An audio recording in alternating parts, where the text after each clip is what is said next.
Video Səyid Senzadə təqdim edir.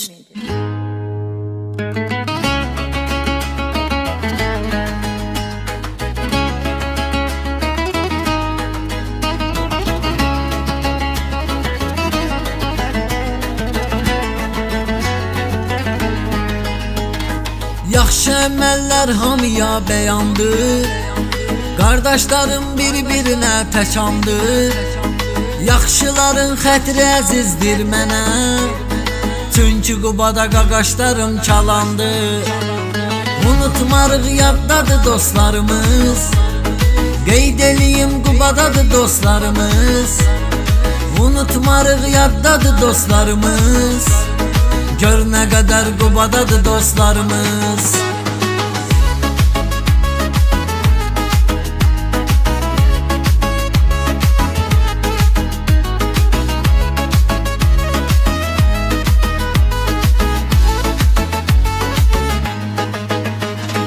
Deyim Qubada dəyərli dostlar var, sözünü deyən yetərli dostlar var.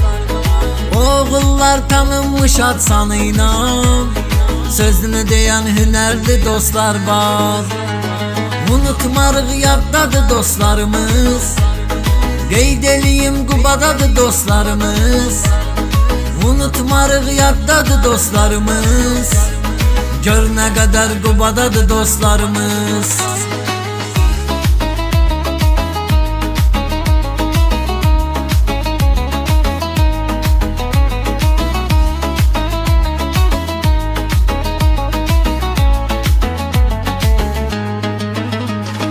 Gör nə gözəl təbiəti var rayonumun, gözəl qədim adəti var rayonumun.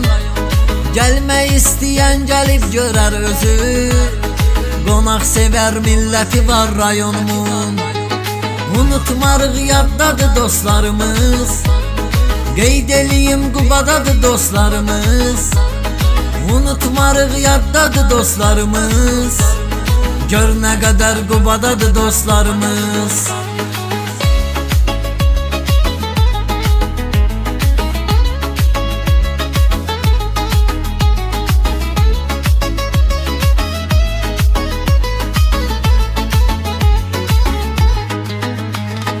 Maşını da sürür Qubalı balası, yayılıbdı aftoş kimi sədası. Gecə aftoşluq eləyir maşınlar, gərəkdi deyim ki 40'dır seriyası. Unutmarıq yaddadır dostlarımız, qeyd eləyim Qubadadır dostlarımız. Unutmarıq yaddadır dostlarımız, gör nə qədər Qubadadır dostlarımız.